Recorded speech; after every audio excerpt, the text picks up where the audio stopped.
San Antonio. Today is the 15th of December, 2020. Quick phone numbers.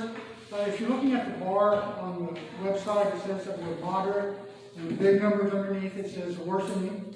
We do have 1,359 new cases and 6 new deaths reported. Those are our COVID numbers for the night. We have a guest speaker tonight, and I'm very happy to have her here. Her name is Stacy Jouffrey. Let me take this off so you can hear me a little bit. And she's here to talk to us. What are you going to speak about tonight, Stacy? I don't know. Different parts of addiction within the HIV community. Okay. All right. Some addiction within the HIV community. We're going to be open, so if y'all have questions for Stacy, make sure you send them to us. After this is over, we'll have a couple of announcements at the end of tonight. And Stacy, it's all yours. Oh, you're already ready. Gosh. Hey. The applause. Yay! All right. Thank you for inviting me back. So this Thank is you my for coming. Second time here. If some of you have not joined on the other end of this before, my name is Stacy. I'm a licensed professional counselor. I currently work at the FACS clinic, which is an HIV clinic for University Health System. Geez, I've been there a while now. 4 years almost. Yeah. He's 3, and I was already there with you. Going on 4 years. Yeah. Yeah, so something I've really noticed over these 4 years is I always knew as a counselor how much addiction impacts people, but one thing I've noticed is how addiction affects this population in general in a little bit of a different way, but also very similar because addiction's addiction. But some of the reasons and things behind starting usage may be a little unique, a little different. The first thing I would like you all to do, just so you can kind of read along, and I'm assuming that Google will do the same thing on your phone as it's doing on mine, but I'm not sure. Just search definitions of addiction. First of all, there's lots. People have lots of opinion on what addiction is and how it's defined. Okay? So, my very first one that popped up is from drugabuse.gov. They define it as a chronic relapsing disorder characterized by compulsive drug-seeking, continued use despite harmful consequences, and long-lasting changes in the brain. Okay? Some people would argue on this one that it does not have to be a relapsing disorder. Okay?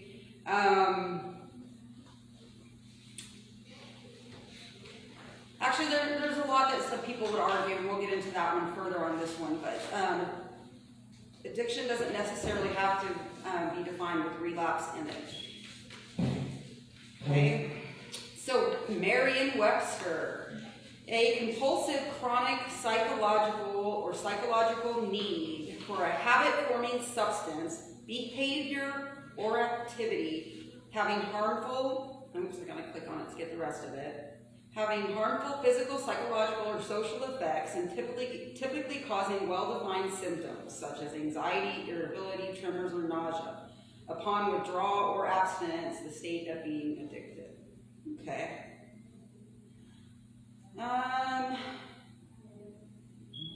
From American Society of Addiction Medicine, they define it as a treatable chronic medical disease involving complex interactions among brain circuits, genetics, the environment, and an individual's life experiences. That's a good one. So, just from the first few things, there's so many different opinions and combinations of words and experiences. Yeah. Psychiatric.org. I'm going to read that one real quick for you. You want to read it? Go for it. Addiction is a complex condition, a brain disease that is manifested by compulsive substance use despite harmful consequences. Yeah. Yeah. So the question also on that one is what are harmful consequences, right? Some people define those things very differently, right?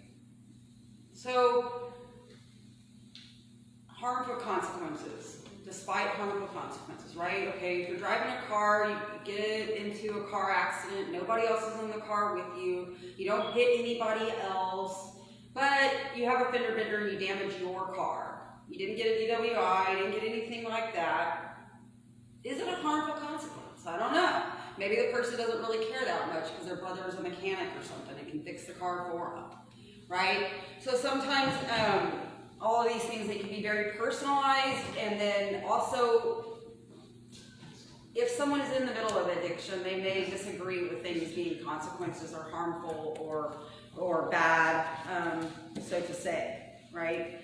Oh, it wasn't that bad, not a big deal, you know, or it's their fault anyway. So, how do you guys, and I would like to hear some feedback from you, how do you feel addiction is defined, or what do you think is an important characteristic of saying like somebody has an addiction, or I'm addicted to food, or I'm addicted to gambling, or I'm addicted to sex, or meth, or alcohol? Like, what is it that isn't something that stands out in your mind? Anyone here and anyone online, feel free to... Yeah. You talking about this reword? What is addiction to you? So to me, it's an ability to be able to use a certain substance or do a certain activity without going overboard. Okay. Not knowing how to control it. Okay, so inability. All right. So things like 12 steps, they would say powerlessness, right? You're powerless over your ability to make a decision once the substance touches your mouth. Or when you start gambling, you can't stop. Inability. So that would, like Dwayne in that instance, would that make you feel like you're a prisoner to the substance? Not during the active use. I think I'm more prisoner to it now in sobriety of that particular substance than before. Okay. But I mean, when you were using, did you feel like your whole life was revolved around it, how you were going to get it, when you could do it again, and be selfish? Definitely. Yeah, so you're like a prisoner. Like, yeah, so I was commenting with Richard yesterday on this. I said, God, isn't it nice to, because we were talking about all the guys that are addicted living around us, isn't it so nice to not have to live this way anymore, that you get to go out and do things and don't have to stand there waiting by the door, people do put lines and, walk down, pacing down the sidewalk, smoking every cigarette they can find on the ground, waiting. Yeah. So in a way, it's like some of your sanity came back, right? Insanity meaning like clear thinking, right? So it's not driven by other things. And part of that, we've got living proof here in these rooms that addiction is treatable, right? Many different ways to treat it based on various opinions of thought. Some people truly believe the only way to treat it is through a program of the 12 steps, various versions of it. Other people believe it can be treated with medication. Other people believe it can be treated with going to treatment, or a combination of counseling and treatment and this and that, or living in a sober living home, or any of the above. And that's, each person's treatment can be unique. There's no one definitive way. But for one thing we do know is that the person's got to be motivated to want to change in some way, willing to be honest with themselves, being open-minded to do new ideas. Quick question, because with the holidays coming on, a lot of people are having issues with depression. Do you think depression can trigger addictive personality traits and things like that? Any uncomfortable feeling that you're not used to, or that's an extreme one, can trigger any type of addiction or relapse or use. You know, if you don't want to feel a certain way, you grab a substance, a thing, to change the way you feel, right? You numb it. Some people shop, right? Some people are really addicted to shopping. Some people are addicted to food, you know? Some people are addicted to both. Yes, yes. And you know, it doesn't, in a substance that changes the way you feel immediately, right? Because sometimes people aren't comfortable in their own skin, or they don't like the way they feel. And sometimes in early recovery, it's hard for people who have been in addiction or having substance issues for a long period of time to even understand emotions in general. You know, not to mention if you're a long-time substance user with drugs like cocaine or meth that spike up your dopamine levels so high that when you come off of it, they're depleted so much, and that your brain's been altered, as some of these definitions alluded to, and you just can't get back. If your normal happy was here before using drugs. On drugs, your happiness is like way up there on the roof. When you come off of it, you're down here, you know? And it takes some time for your brain to get back to here. Some people would question, if it's enough brain damage that occurred, you may not get back there. There's medications that can help. There's some people that never experience that, right? So there's not any one thing that we can say, this is what it is, this is how you treat it, and this is how it works. That's why it's such a complex disease. So many factors. Anyone else have any ideas of what addiction means to them, or experience in witnessing it in friends or loved ones or themselves? Well, actually, I want to go back to something that Sylvia said in terms of consequences of being addiction. Yes. She was saying that it usually doesn't have a good outcome. You lose money, you gain weight, you get an STD, and those were just some of the examples that she gave. What are some things that people do, let's say, lose because of an addiction? Oh gosh, you can lose a lot of things. Obviously there's money, but I mean there's... Yeah. So exactly what she wrote, those are all consequences, right? One thing we know about substances, going back to what I said, what does this talk about, right? Addiction within the HIV community. Well, let's just put what happens before addictions even started, right? So in order to fit in, you want to go out to the bar, you want to drink, maybe it's your first time ever going into a gay bar or whatever, and you just feel a little uncomfortable, you're not sure how people are going to accept you, so you start taking some shots and you drink, and all of a sudden you're loosening up, right? All of a sudden people like you, you're talking more, right? And that's what alcohol does, is it lowers your inhibitions, it loosens people up. That's why a lot of fundraisers and silent auctions are pushing the free drinks to people, so they'll bid outrageously on these things that they're trying to auction off. But what it does is it lowers your impulses, right? So here it is, you're a college student, you're young, you're getting out there, experiencing life and who you are, and you got drunk, you go and have sex, and you didn't care, you didn't have a condom, boom, right? Or, hey, try this meth, it makes sex so much better, right? And the next thing you know, again, condom use, or, people who can be raped. You just don't know what can happen once you're under the influence. Consequences can be, damaging your car, DWIs, going to jail for the DWIs, killing somebody, harming your family, okay? And that one seems to get overlooked because in addiction, people are generally selfish, very self-centered, and consumed with themselves and their needs. And it's hard for them to imagine that other people worry, or that other people wonder if they're out there harming themselves, or if they're going to come home alive tonight. And those are things that if you whatever family you're in, if you have two parents or one parent or whatever, you know, parents will, it breaks their heart, you know, to see somebody struggling with something that they cannot help them with. You could lose jobs. You lose your dignity. You can guilt, shame, all of this. You lose friends. Oh gosh. You go from having a huge bank account to zero money, or living in a nice house in the suburbs, you know, to living on the streets underneath the bench, you know, or, you know, your consequences could just be that you live off your parents in the basement for the rest of your life. I don't know. Damage to your body, damage to your mind. Maybe some goals don't get achieved. Oh gosh, I think it could be endless.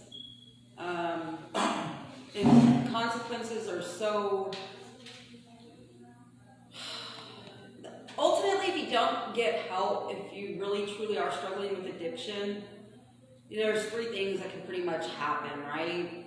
You can sober up, you can get covered up, meaning buried, or you get locked up, because it's a progressive disease. If you take it to the end, you know, that's where it goes. If you don't stop, right? How long it takes is a different question, right? But it's a progressive, fatal disease. Do you think there's a certain group that's more addicted than the other? I mean, let's go with, let's say, gays and straight people. Do you think gays are more prone to being addicts than just the regular? Oh, no, not at all. I would never categorize a group as being more susceptible to addiction. Now, maybe different substances might be more prevalent within certain crowds, or where you live, it might be more prevalent to do this. You know, I mean, access to certain drugs, that plays a role in it, right? Depending on what's around. So if we're talking about, like, because it's so rampant in society right now, within Kim's sex, among men who like to have sex with other men, and it doesn't even necessarily have to be gay men, meth is a big drug. Poppers, they always have been. But you don't see straight people using poppers that much versus the gays. You know, I think gays, and this is just my opinion, I feel like gays use more drugs because they want to fit in. They say their boyfriend is, or the guy that they're really into is using drugs, and so it's like, you know, in order for me to be with this guy, to stay with this guy, I have to do this. Versus, I don't see straight people, I don't see a straight girl say, I want to stay with my boyfriend, I'm going to have to do drugs to be with him. Well, they do. You just got to remember the people you're exposed to. People very well get into codependent relationships all the time, regardless of who they are or the person that they have sex with. It's just different. It's very different, and fitting in is a big thing, and it's a big thing among everyone. Now, fitting in, you know, within the, you know, if you're not comfortable with your own sexuality, or you're worried about performance, or is this going to hurt, you know, certain drugs do ease that, right? But the problem is when it gets crossed over from just a recreational, occasional use into something that is persistent and being used and abused and things of that nature. So again, addiction is not going to be, you know, necessarily defined by, oh yeah, I decided to go out, I went to the bar and I did a little drugs here, right? And just because people use drugs together in a relationship doesn't even necessarily mean they're addicted, right? Some people can, maybe they drink alcohol a lot of their life, but it's like they get in a relationship, the other person doesn't drink. They ask them, hey, will you stop drinking because I don't drink? And they're like, sure, no problem. And that person never touches alcohol again, right? That's a hard question, Santiago, because I don't know if research can actually be done to answer that question. Because, I mean, I've seen so many friends that, you know, there was always one clean-cut guy that didn't do drugs, didn't drink or smoke or anything. And once they got with somebody, they didn't want to use that person, they started doing drugs. And in your opinion on that, where do they meet? I mean, there would be at a gay bar and everything. Okay. And then again, this is a guy that I know personally that never did it. That was never one of his things. You know, he's got a good career, great job and everything. What happened? Yeah, the lover he had. So, I mean, what ended up happening with his drug use? They actually ended up breaking up recently. So, as far as I know, he's not doing it anymore. Okay. So that's he great. got himself away. And I think he only did it for maybe a year, because they weren't together for too long. So I see that now he's focusing on himself. He's going to the gym. He's doing this, that, and the third. You know, he's bettering himself. He got himself away from that situation, from that person that per se was toxic for him. Yeah. You know, the other individual still does it, and you know that's his life and everything. But he decided, you know what, this isn't for me. Okay. You know. Yeah. So. Yeah. And I've seen that with a lot with gays. Think about it. We've been told about it since we were kids. Peer pressure. It's very real. In that situation, is that addiction? And he could actually stop after a year and a half? Because he, like you say, he did it while he was with his boyfriend. Right. But when he broke up, he stopped. Is that considered to be addiction? That's a good question, because John just commented that addiction is, let me see, I want to make sure I say it right, the way he said it, is when you have lost the choice of whether you want to use or drink. Yeah, exactly. Powerlessness. So yes, people can be influenced to start using drugs, but something that I mentioned earlier, a progressive disease, okay? So his didn't progress anymore. It stopped. You know, was he, not everybody is innately carrying around that genetic marker or whatever, or that allergy towards these things. You know, so using doesn't necessarily make you an addict, okay? Some people have described their alcohol addiction as, oh geez, you know, I'm not drinking now, but as soon as, if you give me one drink, I cannot guarantee you what's going to happen after that. Where I'm going to be, how much I'm going to have drank, and where I'm sleeping tonight, right? Meaning they know they will get out of control. And that's addiction. It certainly can be, yes. It's So- just funny you said that because somebody just told me this weekend, don't give that person this bottle because he's an addict. Yeah, once he starts, he may not stop. But if we were drinking, I was just passing them. Actually, I think I was just holding the bottle. It was as a presentation.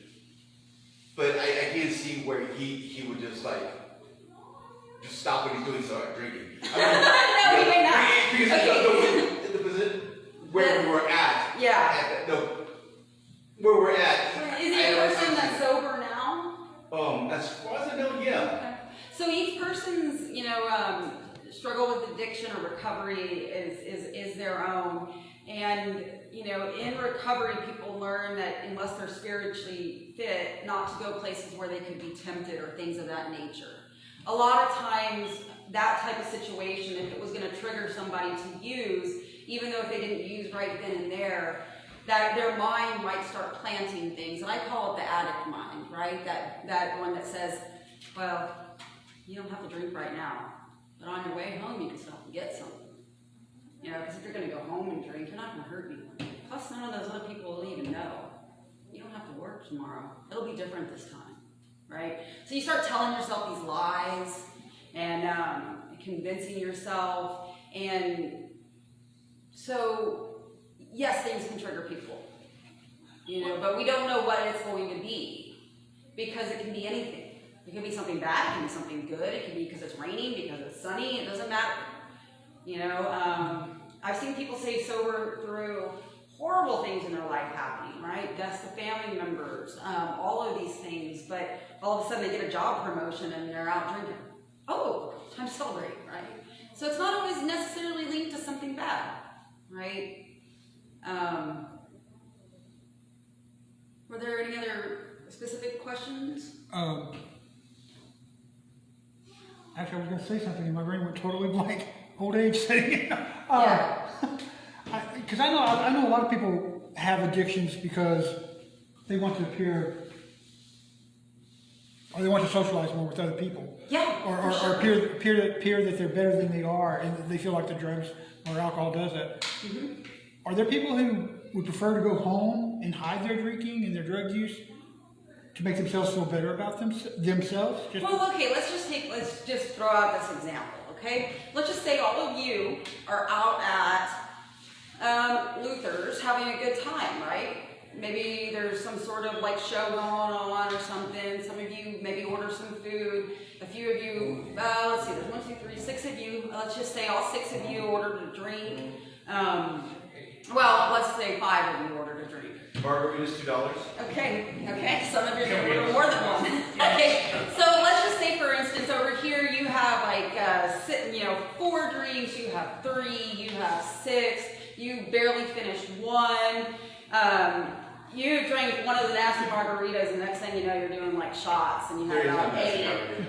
Yeah, and you had about 6 Diet Cokes. Okay, so all of you may have had a certain amount of drinks here at the restaurant, right? And you had a good time, and then everybody's getting ready to leave. One person stands up and, hey guys, where y'all leaving? Come on, stay, let's keep having more. Other people are like, oh man, I gotta go home. And then the next thing you know is they're leaving a half-full drink, getting up and leaving. Someone else wants to continue the party. And so, because they've already kind of triggered in that allergy, someone who may be addicted to alcohol might go to another bar. They might stop at the gas station on their way home and pick up a 12-pack of beer so they can drink till they pass out. You know? We don't know. But yes, people do prefer sometimes to drink in isolation once they, or use drugs, once they've crossed over that line where people don't want to be around them because they're annoying, or they become angry, right? Or they're so paranoid because they've stayed up too long using meth, you know? There's a time where recreational fun, social drinking crosses a line. Most people who struggle with addiction and are honest about it almost know that time period where that line started getting crossed, where they lost the power of choice, right? Where what used to be fun no longer was as fun as it used to be, right?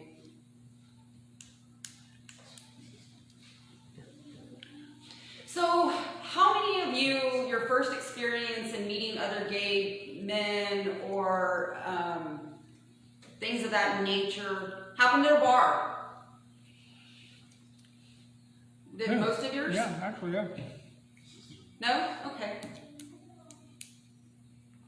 Okay, what was the question? Exactly, like, wait, what? Well, like your first experience, like going out and meeting gay people and having like a gay connection, whether it's social or sexual, whatever. Where did that meeting occur for most of you? Was it in a bar or down the street? Mine was at a LGBT group on campus. Okay, so your school had that. Okay. Well, he's a lot younger than Well, us, too, so. Exactly, right? Wow. Times have changed. But back in the day, for a lot of people who are longtime survivors of HIV, you know, they were, the only place you could go a lot of times was the gay bars, right? And what are you going to do in a gay bar? Drink. More than likely drink. You know, maybe there were some people that didn't. Well, also, I mean, not only the gay bars, but so-called parks, the bathhouse, it could actually become an addiction because you constantly want to go and to basically get laid for sex. And I just feel that is addiction in a sense that gets you in trouble. Not by just getting HIV or what have you, you can get another different kind of STD or STI in the process. Yeah. And probably get arrested if you're at a park. I know quite a few people who got arrested. Not this You know, I time. think I hate to say that it's great that you brought that up, but it is because I was just talking with somebody the other day about that, and so sex in itself can be an addiction, right? A drug or alcohol itself can be an addiction, but you combine both of those together, and now you've got even a more powerful addiction, right? So, if sex for you has always been involved with a drug, it's going to be hard to have sex without that drug, right? Or if you are using the drug, then you're going to want sex. So they sometimes those can go hand in hand. But with things like the bathhouses and the parks and things of that nature, and that wasn't back in the day, okay? Because that's still going on. Yes. And I know people who have gone to parks, stayed in a bathroom all day long, waiting for one person in, and just kind of just kept going. And realized that it was impacting their life, right? It was getting in the way of their social interactions. They weren't sleeping as much. They were lying to people about where they were going. They were skipping work, right? So it's impacting all these different aspects of their life because they have this compulsion to go and have sex. And sex, what it does is the same thing that a drug does, same thing that food does, is it changes a part of your brain. It hits that pleasure and that reward system, and it makes you want it over and over again. As animals, because we are animals, you know, we have that innate desire to procreate, and it doesn't matter if the sexual act itself is going to lead to making a baby or not. That does not matter. Our bodies were designed to get a natural reward, so we do it again, so that our species continue to populate. And maybe somebody knows, I don't have the answer to this. I don't hear about women going to parks and doing this. Maybe I do. Do you? They're lot lizards, but they're going in there. But that's different. Those are people for money. But their addiction is for prostitution Yes. because they're trying to make that money. Okay. But I've heard of them, and actually I kind of knew one. Yeah, but I'm talking about for no other reward other than sex. No, Okay? but there are guys that are lot lizards too. Fortunately, I knew one too. Well, I'm talking about, like, are there bathhouses for women? Do women go into parks, cruising, to have sex? No, I don't think I've ever heard about that. They have the swinger bars here, though. Yeah, but so men and women are included in that. Yeah. The swingers, yeah. Okay. But there's more for guys. Yeah. than girls. Why? In Why? terms of And I want to bathhouses. ask you this. In your opinion, why? Why is that something that is so geared towards only men? Because men are just hornier. More, yeah. No, actually, I'm I serious. think this goes back to ancient Rome and places like that. Bathhouses were designed for the use by men. Like, so men Yes. having sex with other men, or men and No, women? men in general. And I think as time went on, it became the point where it was men going there to have sex with other men.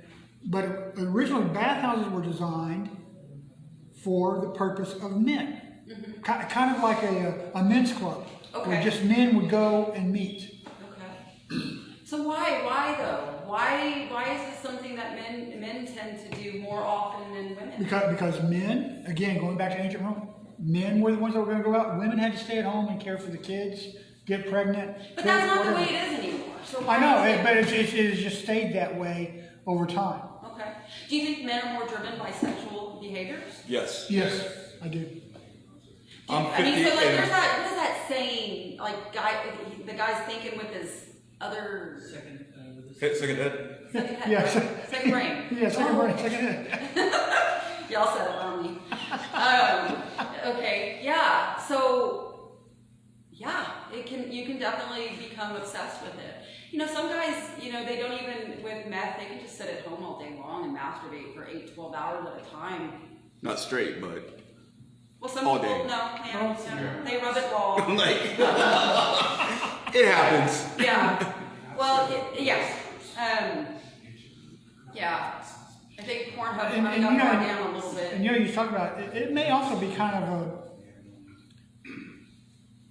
societal message, like, because if women go out to find the sex, like in a bathhouse or something like that, they're whores, they're sluts. Oh, That may be part of it as well. So- Whereas men, it's a sign of masculinity that you've gone out and you've pegged somebody Okay. 10 or 20 times. So there's some societal things that Yeah, are I think so. influencing That may it. be part of it as well. Okay. So what is it though? What is it about going somewhere and just having sex with some random stranger? Getting caught. The thrill. Oh, There's a of okay. getting danger. caught. There's a The danger. danger, yes. Because I know I've had like. Because you could do it in Because your you could own do house. it. You can go to the park and go have sex and maybe get caught, maybe not. You have that thrill, that what is it? There's another word for it. Adrenaline rush. I'm sorry. Adrenaline rush. Well, yeah, there's a rush, but there's something called when you have exhibitionist. Yes. Okay. Yes. But some people are into that. Okay. Yeah. Well, it's kind of like when people first meet, in a romantic relationship. At first, it's really lustful, right? And it's very driven on hormones and all of that kind of stuff. And can't keep your hands off of each other. 5 years later, they're married with a kid, and they don't even want to sleep in the same bed. But yeah. So that very well can become an addiction too, especially with the adrenaline rush, all of that stuff. Especially once drugs start getting involved, for sure. There's probably still a lot of people struggling with it. And I know she had mentioned drugs a lot. Are there other things besides drugs and alcohol that people find that, obviously there's food, but I have that. I mean, you mentioned shopping earlier. Gambling, sex. And obviously there's sex, yeah. Yeah. Shopping. Most of the time when people talk about addiction, they're going to be talking about substances or the main ones that people become addicted to, right? But people can become addicted to a lot of things. Like I'm addicted to Diet Dr. Pepper. Okay, doesn't even matter if it's an off-brand. As long as it's like that, Diet Thunder, Diet Dr. B, doesn't matter. And Offer the woman a Dr. Pepper or Diet Dr. Pepper. yes, please. And once I start drinking it, I can't stop. But I'm also not going to get in a car and get into a car accident because I ate Diet Dr. Pepper, right? But it does have other consequences. Yeah, your consequence would be your liver, especially because it is diet. But you know what? I don't care because the consequences aren't impacting me enough. Did And you that's say the that same you did- thing with other addictions. Yeah. Some people, the consequences have just not gotten bad enough for them to stop, right? So some people, say for instance, they go out and I'm going to talk about sex, and because we're here with living positive and talking about STDs and things like that, right? There's some people, and because I work in an HIV clinic, I'm very well aware of other STDs that are out there. And there are many people that go out and continually, repeatedly have sex without condoms, don't wear protection, and every few weeks they're in there getting another treatment for syphilis. That's a big consequence. But the problem is there's a shot. A big shot in both butt cheeks. Yeah. But the consequence doesn't outweigh the fact that I like sex without a condom. Right? Now, So you keep doing it. it's possible even if there was a shot that they wouldn't care? I mean, there are people like that. So, and there are actually people that I think go out and find on purpose. Most people nowadays know about HIV, and they don't wear condoms. They don't care. Some do. Some feel it's inevitable. Yeah. I'm a gay man, I'm gonna get it. And there are some people who go out there and actually look Bug for that. chasers, yes. Yeah, I mean, they actually are looking for somebody who has HIV or has syphilis or because for whatever reason. So back to addiction, okay? So the definition of it's very different, and the main thing that I would really like for you all to take out of here today is that it's not hopeless, okay? There's many people that do recover, and they do. It's not a moral issue, It's not, oh, that person's a bad person, look at them, they're all going to be living underneath a bridge. Addiction hits everywhere. It hits in the, in the suburbs. It hits here. It hits the people who are in power in politics. It's everywhere, okay?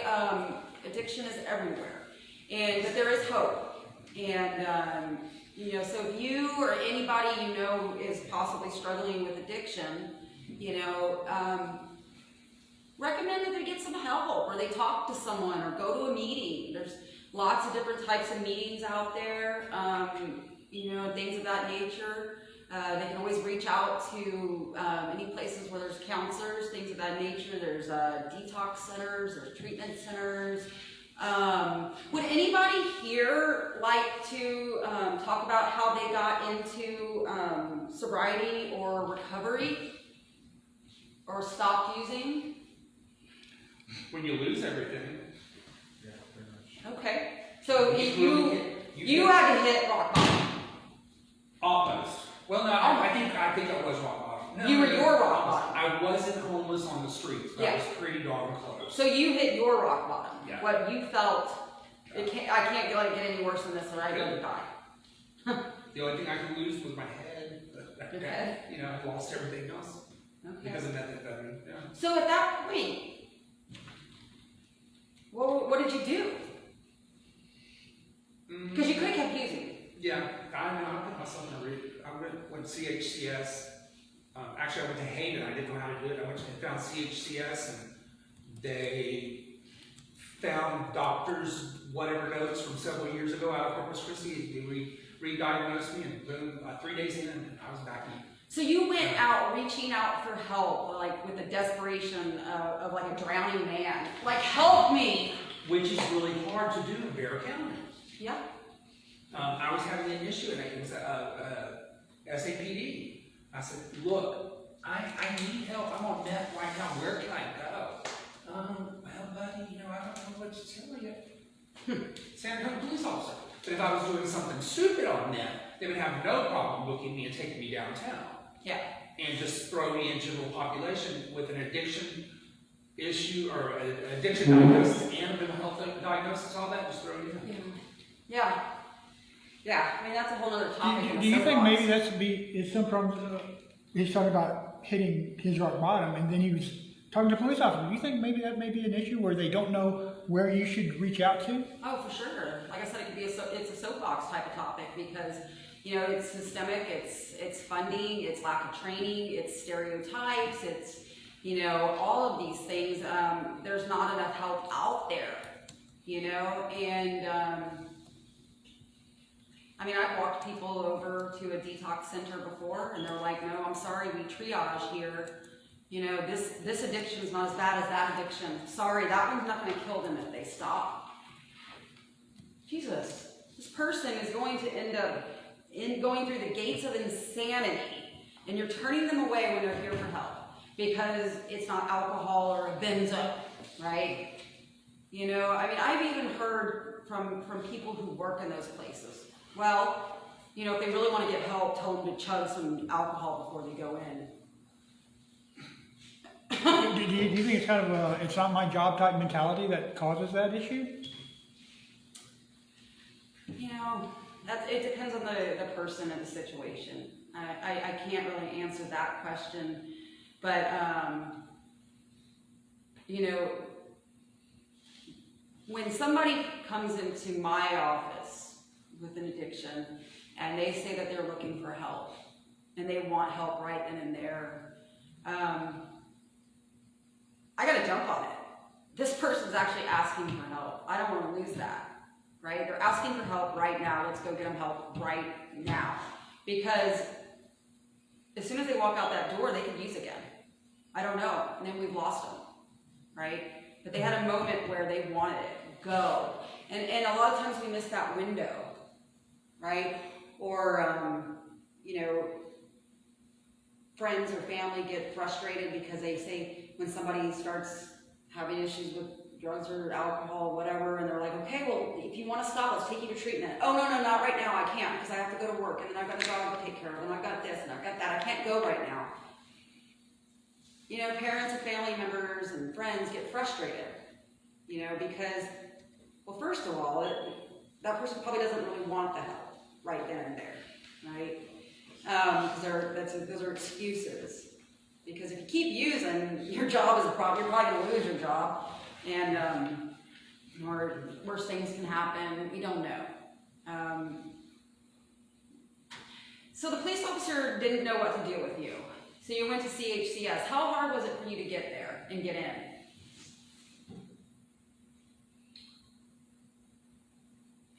It was difficult, but people that know me. I'm going to clear the desk and throw myself. If anyone can get in, it would be Wayne. I was consistent that day, Okay. and luckily, the person that was doing diagnoses and intake for that particular psychiatrist liked me. I commented about some music or something. Oh, well, and I said, you know, I had have a diagnosis, but it's from years back and it's in Corpus Christi. I don't know how to get it. It's this doctor. Well, that office actually knew and had other clients that were with this particular doctor's facility in Corpus Christi. Wow. That almost sounds like a freaking miracle. Yeah. How did all So- that stuff happen? And so they didn't even get paperwork from that doctor because I knew that doctor's name. They knew that I had been in care somewhere. So they diagnosed, did a general diagnosis on me, and they got me into psychiatry in 15 days. Okay, that's pretty quick. And then we started building back from there. And you were living there. They let you start living I there? didn't start living in CHCS, yeah. Wow. Center for Healthcare Services. Okay. So had you not been persistent or remembered somebody's name, you may not have gotten in. A lot of people don't. Yeah. And We- what, you know- what happens to them then? Well, you and I have had this conversation. I'm like, God, I've seen the same people for 5 years, back and forth within the same 4 city blocks. In and out, because on the inside, they don't fulfill their obligation, no, not their obligation, well, yeah, of what they told the person they were going to get. Yeah. They don't- Isn't it kind of funny? They're expecting somebody who's powerless and out of control and struggling with addiction to follow rules. And to be a perfect citizen like they were before ever having an addiction in 120 days. Yeah. Yeah. So a lot of times it's very hard for people, unless they're dead set on it. You knew what you wanted and you went in there and got it, and you stuck it out, right? You stayed I was there. a baby. When they said, "Oh, you can go on that," I said, I'm not leaving. I'm going over there to the Haven Park. No. But you stayed there for like a year or so, right? I stayed with Center for Healthcare Services a year and 3 months, and I was supposed to only be there 6 months. Wow. I think they kind of liked me, kept me on purpose, but Okay. So, I have a quick question. Why do you think it takes so long to get into a system program for most people? because there's a shortage of psychiatry, and just in general, there's just no non-profit. What am I trying to say? There's just not enough beds available for every Yeah, there's person not who enough- struggles with addiction. There's not enough addiction facilities able. It's usually you have to have either a really good insurance or you're mandated by court. But like for me, walking in off the street is just, Yeah. you fall through cracks. I forgot what I was saying. So, what would you suggest somebody that is an addict? What kind of help do you suggest for him him or her to get? I mean, I'm pretty sure you can't say what agency to go to, but what steps would you tell them? Yeah, what steps? What are the steps? Yeah. Well, first of all, reach out to someone you love and you trust, right? Be honest about it, what's going on, and then take it from there. First of all, find someone that's not going to judge you or anything like that. What good is that going to do somebody when they're, oh, I'm not going to help you. You've totaled my car, you stole money, you pawned all my belongings, and now you want me to help you? No, go to someone who's going to be supportive, like, someone who's going to guide you in the right direction. So reach out. There's crisis lines. You can go to detoxes. You can call your insurance companies. Okay, these are the standard things. Now, I really wish that people just, if they knew that they had some sort of issue within their family of addiction, just maybe wouldn't start. Do you think that is a problem with a lot of people who are addicted because they have? Well, Maybe a there's genetic connection? component, sure. I mean, we're all made up different biologically, right? I mean, that's the reason I don't drink, because alcoholics just sprout from my family left and right. Okay. What do you think would happen if you did start drinking when you were young? I honestly think I'd be an alcoholic. Okay. I really do. Yeah. So like there's some substances that are way more addictive than others, right? So genetics or not genetics, your brain can still become dependent on something, right? So let's use heroin for example. If somebody starts using heroin, maybe they've never been addicted to anything in their life, but they're like, hey, I'm gonna try heroin, right?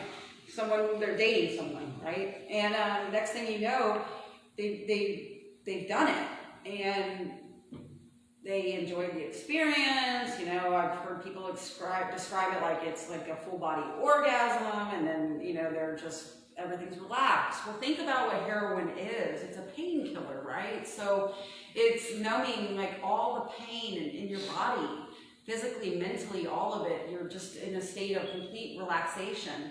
And then the opposite effect happens when people withdraw, okay?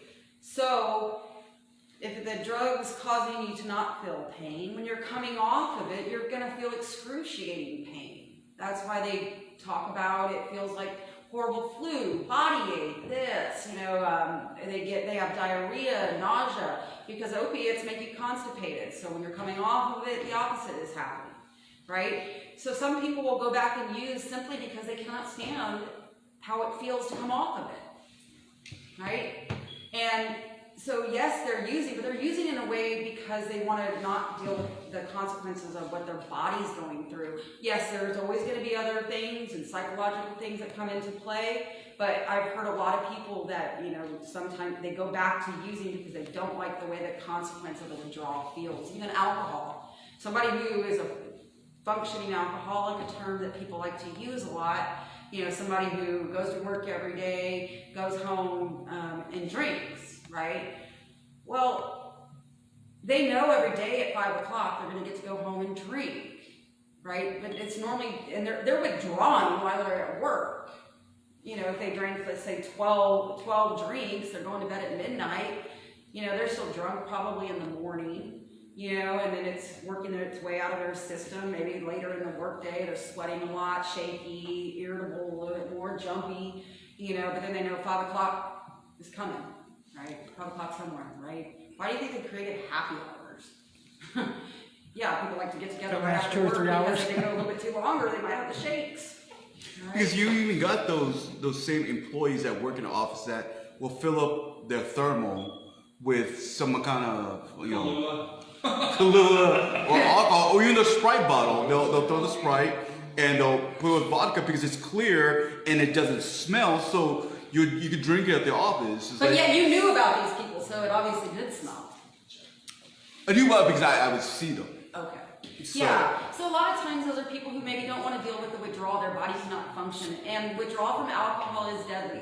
You know, so if you are a drinker and you just say all of a sudden I'm going to stop, it can be deadly. Okay, there's DTs, there's seizures, there's, you know, hallucinations. There's all these things that can happen, and you can die from alcohol withdrawal. So it needs to be done safely in a medical facility. Same with benzos and things of that nature. Okay, your central nervous system goes whack, crazy, because alcohol is a central nervous system depressant. Okay, so it's slowing everything down, right? Kind of like when people start slurring, you can't walk real good. You know, first of all, your cerebellum in your brain, so like think of a bird, their cerebellum is really big in their brain because they can fly and their movement's really good. Well, when you've gotten to the point that you're stumbling, right, a police officer asking you to walk a straight line, your cerebellum, you are drunk. If, you know, when people are so drunk that they're peeing themselves and are losing control of their bodily functions, you know, their brainstem is drunk, right? And it's depressed. And that's why combinations of things like opiates and alcohol together can actually, you can stop breathing. You know, it can get that bad. And a lot of overdoses happen that way. They do. Do you feel like a lot of addicts use their body for trade? Meaning they would trade their body for some sort of drug? If they're that, yeah, if they really want the drug, a lot of people will do anything for it. You know, things that they would never do if they were sober, right? Hurt the people that they love, steal, you know, walk the streets, yeah. I mean, who knows? Yeah. Let's see what else. Depends on how much the desperation is for the drug, you know? I mean, when you look at the statistics on crime and how often crime or people who end up in jail, very often it's not a majority of people that are sober. You know, a lot of people are under the influence of alcohol or substances when things and crimes occur. You know, So, you know, there is a big, you know, consequence to society, and that's where, you know, unfortunately, addicts, in a sense, get a bad name, right? Yeah. Because you're criminal, you Well, it's- live under the street, you're causing problems, you know, you're breaking into my car, you're stealing, you're panhandling, you're not working, you could go work, you know. And actually, if they're on the drugs, no, they can't go work because they can't. Yeah. Um, Yeah, I had a friend one time, and he drank.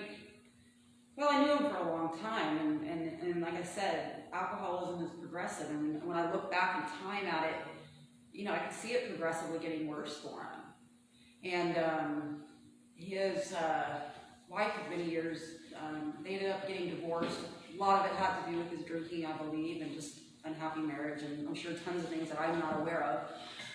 But that devastated him, and it just sparked him to a downward spiral and drink even more. You know, here he is, a man, lost his wife, you know, lost kids, and all this kind of stuff, and he just started drinking. And he always joked about saying, "I'm worth more dead than alive," and you know, I was like, check your insurance policy, you know, because suicide or things like that don't count sometimes. But you know, there was a lot of help that was trying to give to him. He even got wet brain, you know, from drinking so much. But he was the type of person who, when he was still actually able to go to work, would have to drink mouthwash while he was there, and to keep him from having shakes and going through withdrawals.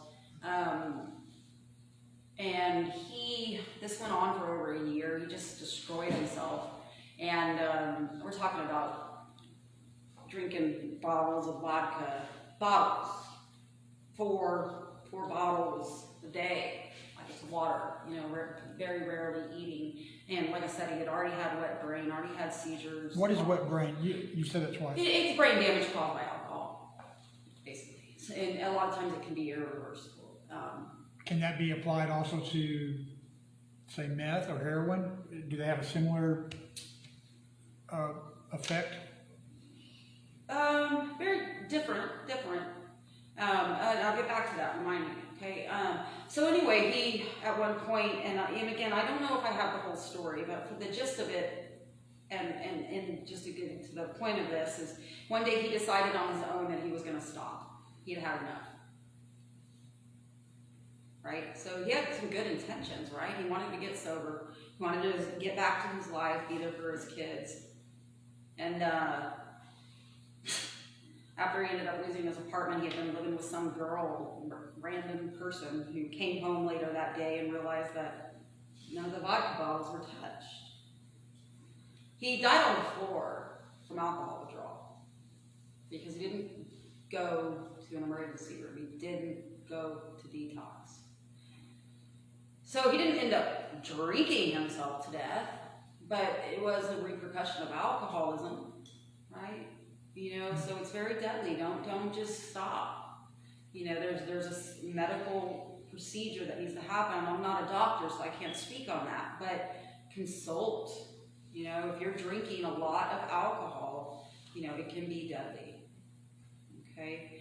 So, meth, for instance. Okay, anybody here aware of what schizophrenia is? Okay, schizophrenia, right? So people hear and see things, hallucinations, delusions, paranoia, right? They may think that Jesus talks to them, or that they're Jesus, or that they're Superman, or you know that they see things in the room and they're moving around, or they hear voices. Okay. Parkinson's disease. Anybody know what Parkinson's disease is? Yes. Is that the one that Michael J. Fox has, right? Yes. Okay, so twitches, right? The body's twitching.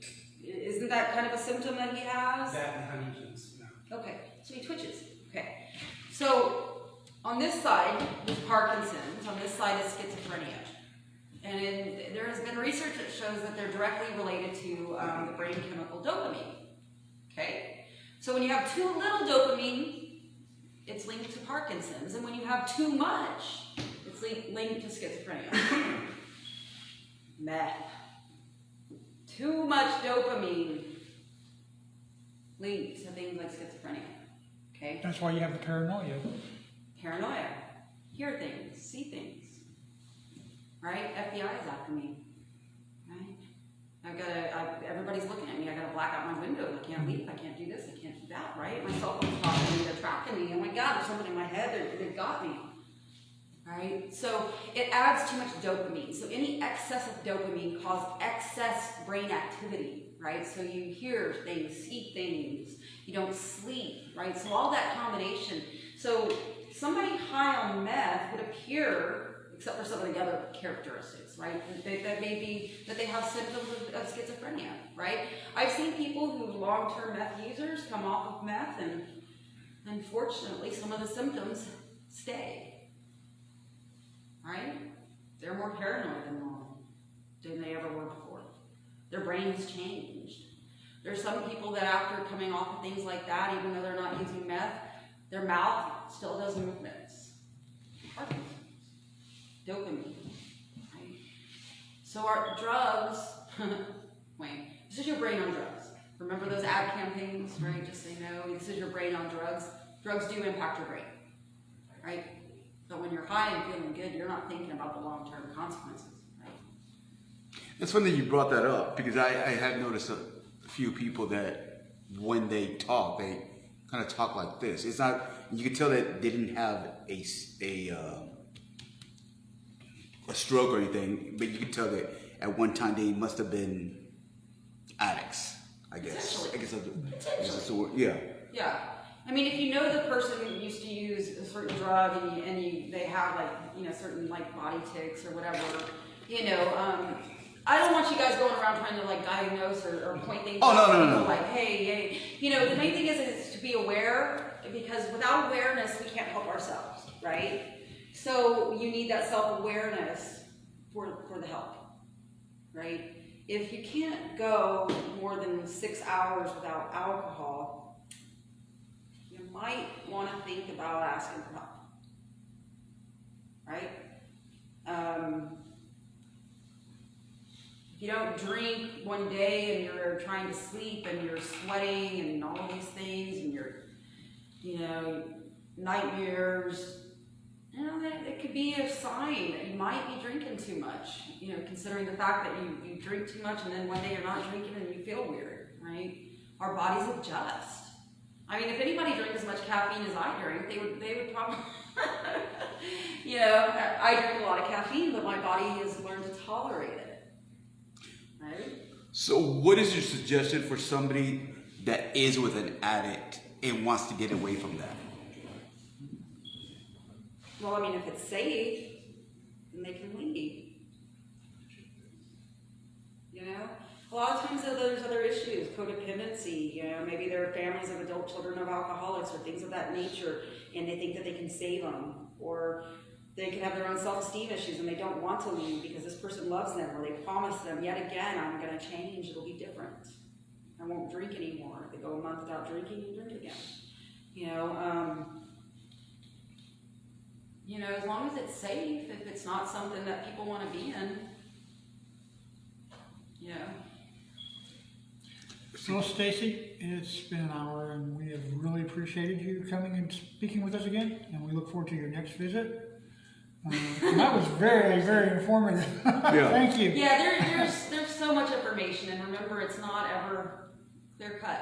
Okay, so you can always consult with a professional. And of course, if anyone's ever getting to the point of suicide, right? Because when you're high or drunk or anything like that, your impulses are lower, you don't have as good of thought processes, your cognitions are screwed up, right? If anyone is suicidal, make sure to get them to the nearest emergency room, 911. If they're not safe to transport, do not put them in your car. But suicide and addiction can be something that's very real. So, if anybody out there is struggling and getting to the point of hopelessness, please reach out for help. The easiest way is 911. It really is. If you know of someone who's suicidal, you can always call the non-emergency line and ask for a wellness check, because you're not equipped to decide if somebody else is suicidal or not. Especially right now during the holidays, I think it's going to be kind of tough. Yeah. Everybody's going to be depressed and everything. Watch Facebook.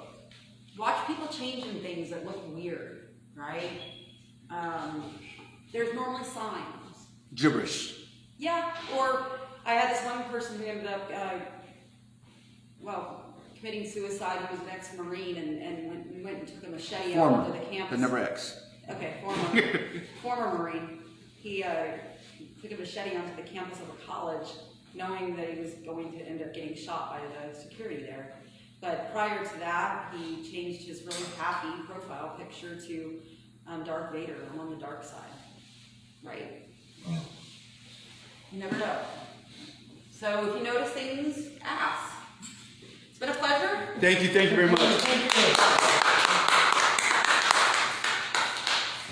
Definitely a pleasure having you here, Stacy. Back in February, my best friend Izzy was coming down off of a high and then wound up committing suicide. And I was the person who found him and tried to save him. So we're going to post some numbers for the suicide hotline, some other help numbers within the next 24 hours, because that's addiction numbers and things like that. I think that would be a good idea for us to do that. Mark, do you have any announcements to make? Leo, anything?